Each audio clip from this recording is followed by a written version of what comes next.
Hey everyone, and welcome to another episode of Community in studio today with my bestie Maria. What up?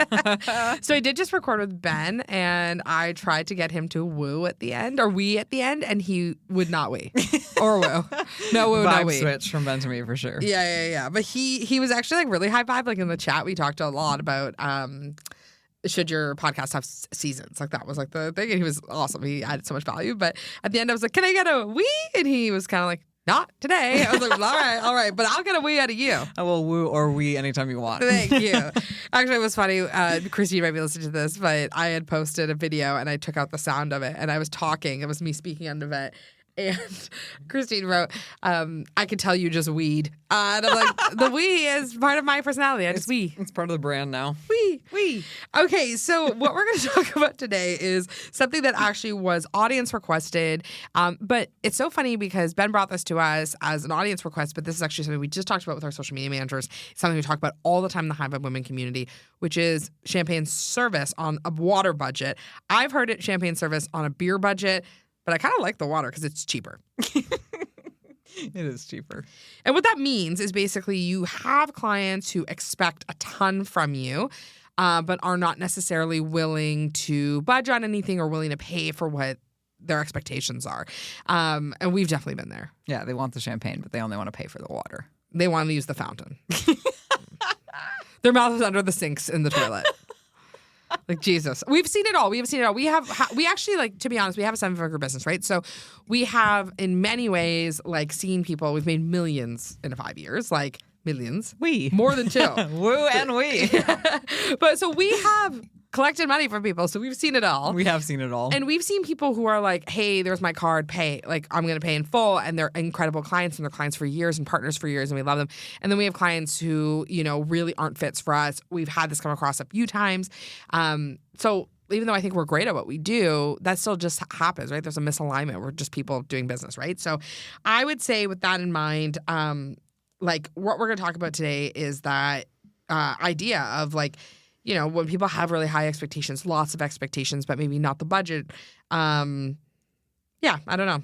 I think it's one of the toughest issues you can come across in business. Yeah, how do we navigate it, right? I mean, we've been trying to figure out how to navigate it for 5 years, and I think we're way better now at navigating it than we ever were. And I feel like we've both done a ton of self-work, both professionally and personally, on, you know, boundaries and setting expectations. And I think at the end of the day, what it comes down to is how can you create a relationship that you feel good about with the client? Yeah, totally.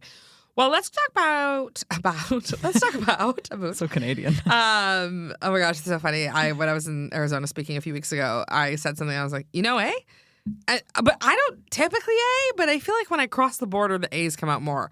I don't know. I just like, it just comes out of me. So let's talk about the root causes of why this happens. So the first, it would be like people don't really understand your pricing or how much things cost, right? Or what goes into your service. This is something that comes up all the time, right? Where people are not on the ins of our business, where they don't see like, you know, we've had it before where people have come to us and I have to be like, I had somebody actually recently. They're another agency owner. They wanted to outsource all of their social media to us. They sent me, it was 180 pieces of content a month they wanted. And I did the math on it. I can't remember what I came up with. I was like, to make money on this, I even asked ChatGPT. I'm like, this is how much I pay people. This is like, you know, how much to break even, how much to make money. And they were like, to break even, $7,500. To make money, you should charge like 11. I'm like, great. So I go back to the person. I think I go with 10, because you know me. I go back with 10, and they were like, my budget was $3,500. Perfect. Yeah. So we were misaligned. And then I went back and I said, listen, this is actually how much I pay people. This is like how much we pay per pieces of content, right? Like typically this is how this goes. We're probably just not a match, right? So really had to break that down for them. And then they also didn't really see like how many people we had involved, what that looked like.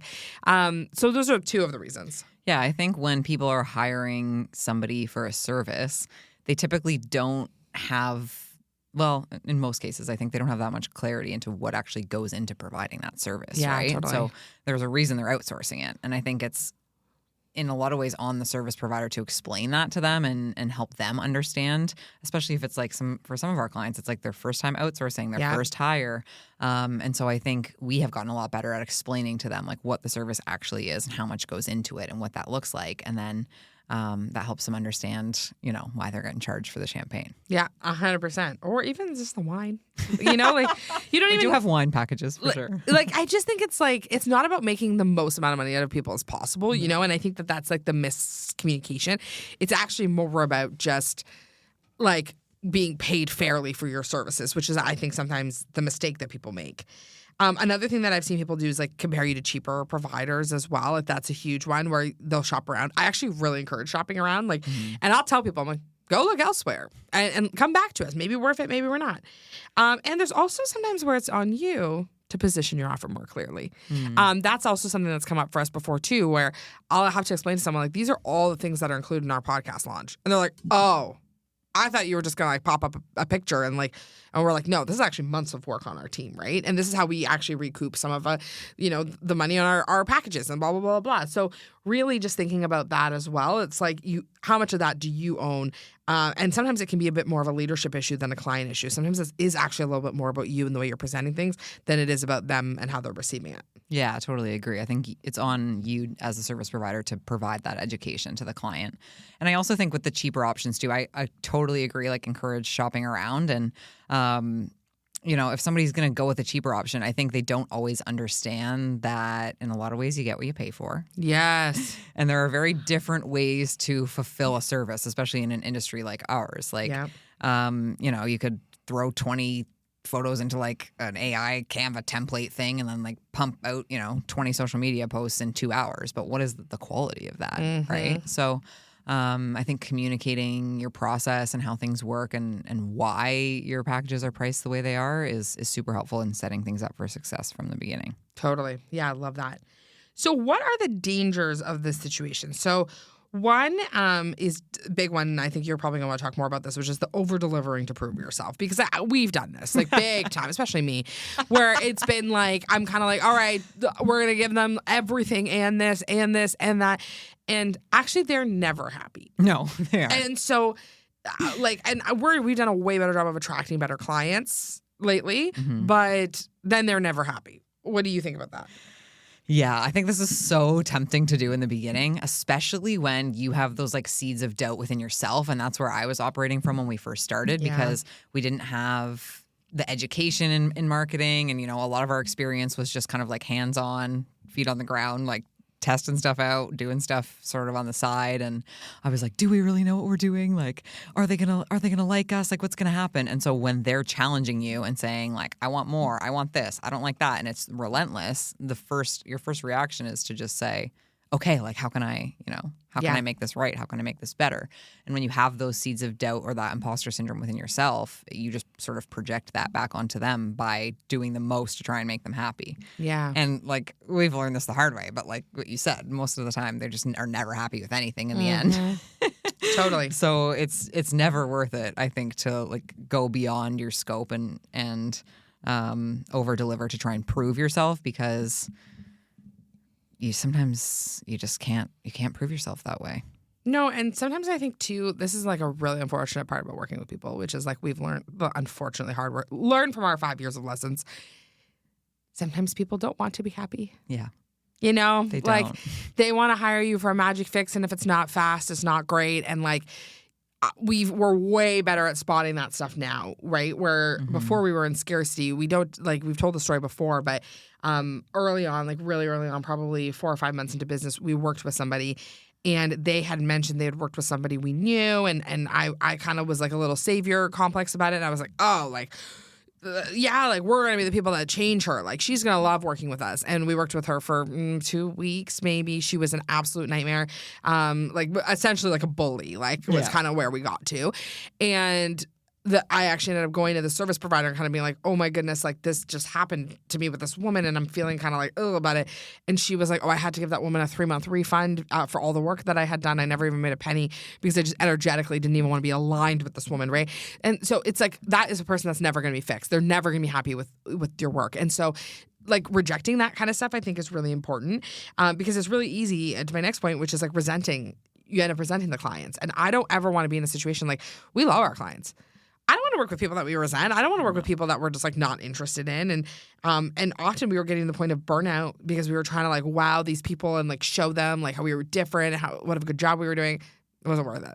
No. And I think that's like where boundaries come in, right? And so during my presentation on boundaries to our social media managers, I talked a lot about this piece around resentment, because when we picture ourselves setting boundaries, in the moment, it sounds like you're saying no to the client, which I feel like as people pleasers, we all try to avoid. Like we want to just say yes to everything. But by saying yes to everything, you don't allow yourself to be in right relation with the client, and you don't allow for a healthy relationship because you end up resenting them. You end up burnt out. And then once you're resenting them and burnt out, are you going to do a good job of their social strategy? Like probably not.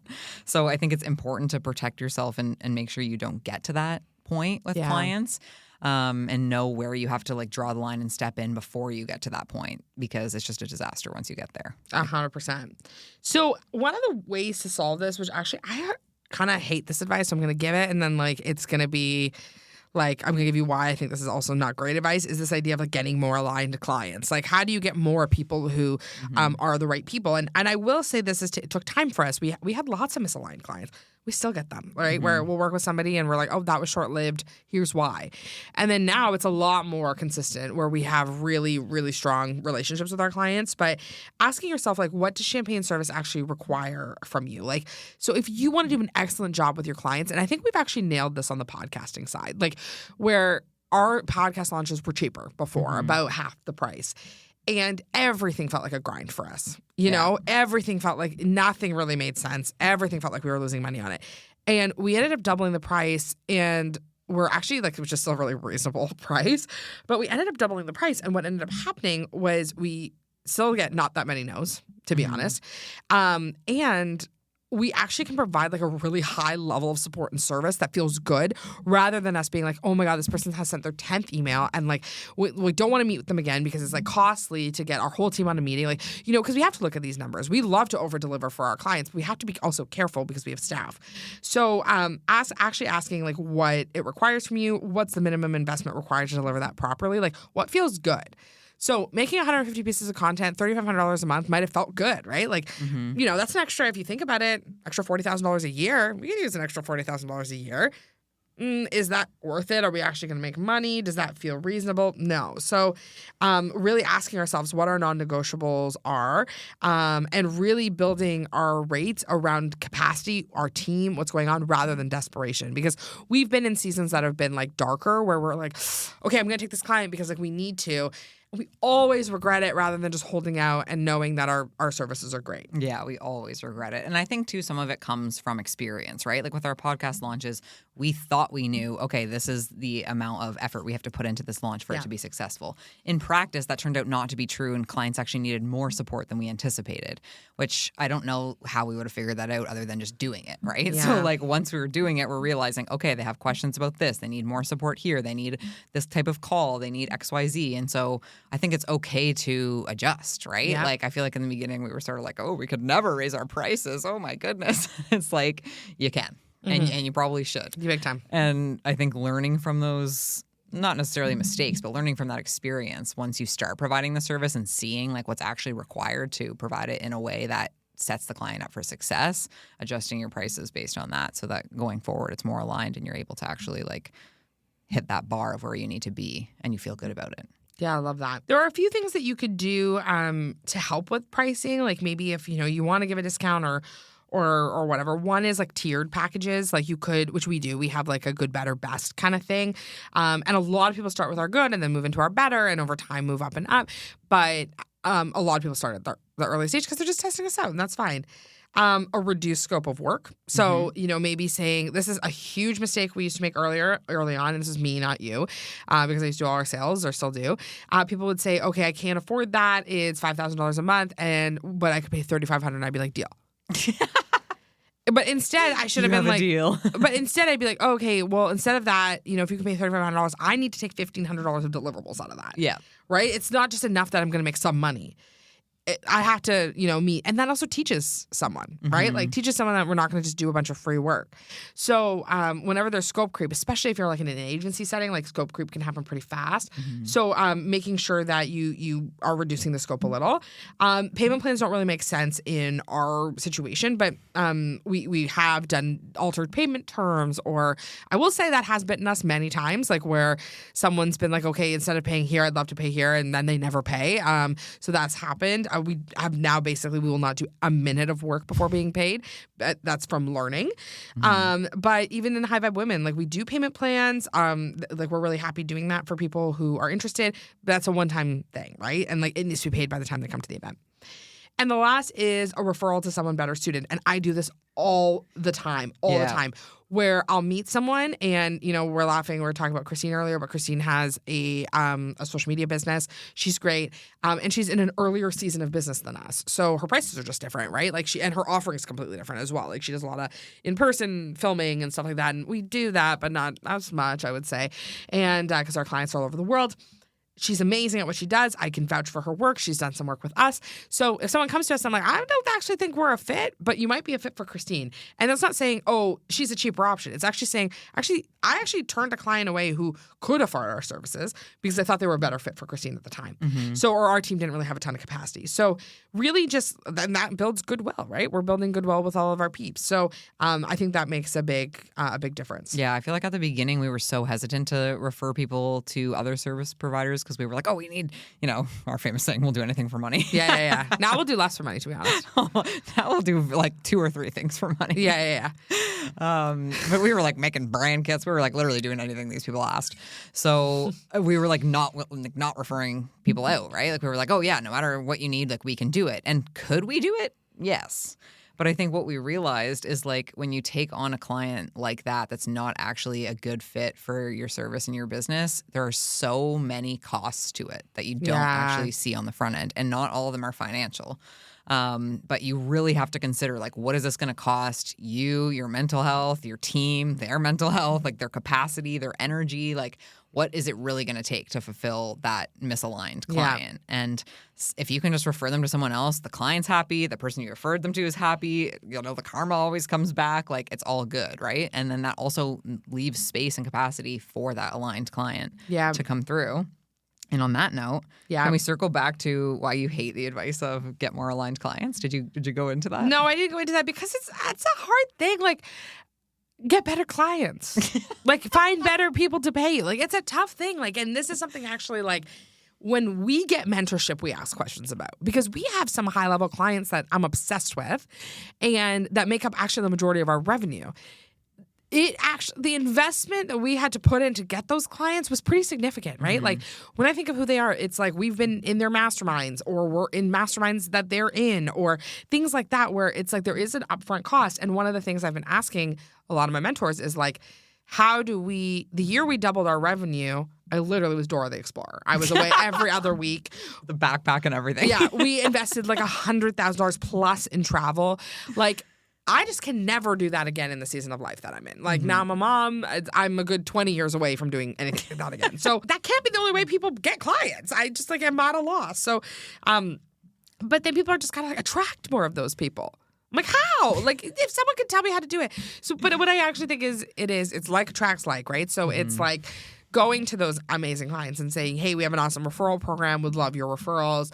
I don't do some of the easy stuff that needs to be done, but I just don't like the say no to bad clients, but just hope for better ones. It's like, no, there has to be some good work into attracting some of those people. Yeah, I think it's meeting somewhere in the middle. Yeah. It's like doing the self-work to attract more aligned clients, improving your service to meet them at the caliber that they're at and that they want to be served at, which we've actually, I think, come a long way in thinking about the way that we position our offerings and what we actually provide. Getting in the room with those people, like you said. Yeah. But then I think it's also just learning who to say no to and who you can kind of like negotiate with, right? And sometimes we'll have those middle of the road people where we're like, you're not an exact aligned fit, but it could work if the relationship is right. And sometimes we try those things. Sometimes they work. Sometimes they don't. And I think that's not something people talk about a lot. Like it's sort of like get your dream client or like and say no to everybody else. And it's just like that's just not realistic. Yeah, especially with the pressures of being in business, and I think that's something we should probably do an episode on. But it's like when we were getting started, I was living a 6-figure job. So it was like, I owned a house. Like, there were things that I was like, I'm going to actually like need this money. Like, it's not just like, oh, I'm going to put this on an Amex. It's like, I'm going to need that in cash. So it was really interesting, like us as we've developed and as we've grown, because now we truthfully don't make much more than we did at the start, to be honest. Like, I think we're still like in the building. We reinvest a ton back into our business, I think. And like, you know, we do a lot of things that I think a lot of people have different perspectives on. Like, I think you and I have always been so like-minded of like, it's actually like the money today is not what we're holding on to. It's actually like the 5 years from now money that is going to be like, we're really investing. Instead of putting it in the stock market, like we're putting it in ourselves, and which I think is the best way to do it. But I think at the beginning you still need some money, and it's easy to take these jobs on and take misaligned clients and to make mistakes and like to learn and to do side jobs and to do weird things. And that's actually okay, and it's part of the journey. So if you're like, oh, like I do have this misaligned client, but if I let go of them, like I can't eat. You're never going to hear from me, drop the client and a new client's going to come. Like, you're going to hear from me like, okay, what can you do to manage it for now? Okay, let's, like, is it affecting your mental health? And yeah, maybe no. Then let's find another side job for you. Is there somewhere else you could show up? Like, I just think as business owners, we don't talk about the realities of like the financial part of being in business enough, of being adults and like needing like livelihoods. But so it's like, get better clients. It's like, yeah, I'd love better clients, but like, and now we're in a sweet spot where like most of the time I do a discovery call, and it's the best, like honestly, Maria, the best part of our business right now, I would say, other than, you know, the pump up around High Vibe Women and the impact we get to make there, our amazing social snippet team, Ben, everybody, they're amazing. My favorite part is that I get on discovery calls and it's a 50-50 draw between us. It's not like, oh, I need you to hire me. It's like, oh, I actually feel like at the end of this, if I actually don't want to work with you, I feel no issue about it. Yeah. If I don't think you're a good fit for us, I'll make a great referral. I actually met with someone and I did not think they were far enough in business to work with us. Maybe it was a misunderstanding, but based on what they were telling me, I said, this isn't what I'd spend my money on. And they actually came back and they were like, no, we have money to spend it. We want to work with you, but you gave us the impression you didn't want to work with us. I was like, no, that's not the impression I'm trying to give. But like, I love that we're in that season because before it would be like, I have to convince that person that we're the right fit. So there's different seasons that call for different things. But why I hate this advice is because it's like, sorry, my long tangent. I just hate this advice because people are always like, just find better clients. And I'm like, if someone could write the guide on that, like, please send it to me. Send it to us. Send it to us. I'd love to see it. Send it over. Well, I think, too, that's like where boundaries come in. Yeah. Because, like, sometimes you can take those clients who are, like, maybe not totally misaligned, but maybe their expectations are different than, you know, what we're able to provide, or there's just something a little off about it. But the reality is we, of course, want to take as many clients as we can for the revenue. Like, we need to eat at the end of the day. And we got people who need to eat now, too. But then it's like the next step, I think, is the most important step, where it's like, what needs to be true on your end for this to be a successful relationship? Like, what are you willing to, like, bend a little bit on? And where are you like, no, this is what I need from you in order to make sure that this is successful? And sometimes you just have to try and see if they're going to be able to fill their end of that. Yeah. And sometimes they do, and sometimes they don't. Yeah, 100%. And if they don't, they get the social snip. The social snip. We've done it. Okay, let's talk about a few things that you could do to mitigate these situations. So the first one is stop over-explaining your value. So this was something that we learned when we were in Fast Foundations. This was something that came up a bunch, was like, sales isn't convincing. Like, you don't need to force people to work with you, right? I do not see it as my opportunity when I get on to convince someone to do a podcast. I know you will not be successful if I have to convince you to do it. I'm famous for talking people out of starting podcasts. I know. She did it again this week. I'm like, sorry, do you want to eat? But no, like, I just think that it's like high-level clients, they don't need convincing, they know. And I actually have seen this. So even when we launched Aaron Spivak's podcast, Founder to Founder, which we're obsessed with, when we launched that podcast, he posted it in the Founders Club Slack group, and like somebody bought a podcast launch through a Slack DM. And I was like, this is crazy. You don't want to meet me? You're just going to send me this money? And they were like, yeah, sounds good. Send over the contract. Like, all good. Like, looks like you did a good job here. Easy, right? So high-level clients don't need convincing, maybe a little more chatting than that. But it's like, if someone is pushing hard against your pricing, the worst thing I think you can do is be like, okay, never mind, right? Like, that's like, people will treat you the way that you allow them. And so I think really just making sure that you're confident in what you offer. Like, and Maria, like, I am perplexed by, you know, people we meet who own agencies. And we asked them what their retainer sizes, and they are way, way, way higher than what we charge. And I'm like, the ball's on these people. And it's not even balls. And they just say, oh, yep, my minimum retainer would be $10,000 a month. Yeah. Oh, me too, right? Yeah. Like, but it's like there's people out there making money. We can't forget that. Yeah, and I think that's the importance of doing the mindset work and getting in rooms with other entrepreneurs, because when you're just in your like little office alone and you're like, oh God, I could never charge $10,000 for this. It feels so scary, right? Yeah. And it's so tempting to like shrink your offer or just do whatever the client's asking. But when you start to surround yourself with these higher level people, you start to see that, no, it's okay to charge what I'm worth. Yeah, big time. The next one is knowing when to walk away. So not every inquiry is meant to convert. I have an awesome conversion rate, like in terms of getting on the phone with people. Yeah, you do. Yeah. But I need to protect the business, right? So it's like if someone I know is going to be a bad client, they're not a good client. I know that from the beginning, right? I could see it when people haggle. I'm aware of what's happening, right? And so not every inquiry is meant to convert. Know when to walk away and when you need to. And the hard truth is that sometimes we can create champagne expectations in our marketing and it attracts water budgets. So really, if you're saying like you have a lot of pricing friction, figure out your messaging. And this was interesting. I'm going to have somebody on in a few weeks to talk about messaging, because her and I were chatting about high-level clients, and she ran an agency, and I can't remember what she scaled it to. It was something crazy. Like, I can't remember what it was, like crazy insane. And I was kind of like, how'd you do that? And she was like, oh, I can see why you're not doing it based on your website copy. And not about the copy, but like about the way we talk about our business. Like she was like, these are words you're using that attract these types of people.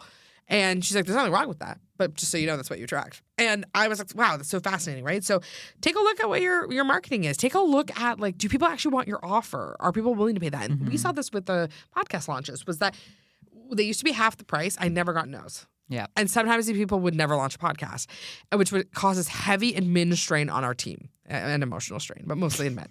So what would happen if we doubled it? And now I get more no's, like an occasional like, hi, that's out of scope for me. But someone who won't pay for the launch is not going to be able to keep up the cost of a podcast. So knowing that up front, right? Like there were a few things and I was like, I feel great about it. And we over deliver for these people. And I feel great about that, right? So just knowing that sometimes your messaging can be part of it. Yeah, and I think just remembering too, like you can walk away at any point. Yeah. Like I feel like sometimes 5 minutes into the discovery call, it's like time to walk away. Sometimes it's a week into the relationship. Sometimes it's a year into the relationship. And at any point, you make the rules, right? Yeah. Like you can set boundaries. You can walk away. You can do what you need to do to protect the integrity of your business and your team. Yeah. And yourself. So important, especially your team. That's a huge one. Like if you guys have contractors, people you're working with, full-time employees, whatever, like I think one of the blessings that you and I have always had is like we come from an environment where we've worked on teams together. And so we just care so much about the people we work with that like I will not let anyone treat them poorly. So it's like a huge client could come and I'm like, okay, can we make it work? It's looking like no. And like that sucks revenue-wise, but I'm in full like embodied belief that like full can't even say it, that a better client's gonna come. I haven't always been like that. That hasn't always been my vibe on when clients leave or when we have to fire clients. But now I'm just so like, oh, they have to move on. Like that's just like not how we're gonna be treated. Yeah. And so that's come with a lot of learning. Yeah, I think just more and more we've seen the cost of it, right? And even when I was doing the boundaries session for our social media managers, one of them was like, but what if they're like mean to us? And I was like, if they're mean to you, we're going to fire them. Yeah, like, please connect with us directly. No amount of money is worth anyone on our team's mental health, like being bullied, like being treated maliciously. Like we will absolutely not stand for that. So I think it's just important to take your power back in some of these situations and trust your gut on what you feel is right. And they're not able to be turned around. I'm just telling you this now. This is there was a client we worked with. Kristina's tried. We've worked with a client for like literally 10 months. And it started off badly, and I was so enamored by the money. And by the end of it, there was a time where I said to her, you can't treat my team like that. And she said it wasn't her responsibility to treat people with respect. Perfect. And I was like, well, we're misaligned, like, because I actually think that is our responsibility, right? It's humans. So, we live and we learn, and that's it. And that's what this whole thing is basically like, you're going to come across these people who are not going to want to pay you and are going to want to pay you less than what you are worth and what you deserve and what you need to eat. And so with that in mind, like, setting those boundaries is really important. And finding, if anyone finds the way to attract high-level clients, like, let me know. But finding a way to find your people, because once those people start paying you, it's hard to look back on. 100%. Well, Maria, this was so fun. So fun. Thank you so much for the we. Thank you so much for the we. Guys, let us know if you've come across this issue before, if this is something that you are wondering about. And please give us topic ideas. We love these types of things. We love to hear from you, what you want to hear from us, because we'd love to jam. Yeah. We. Bye.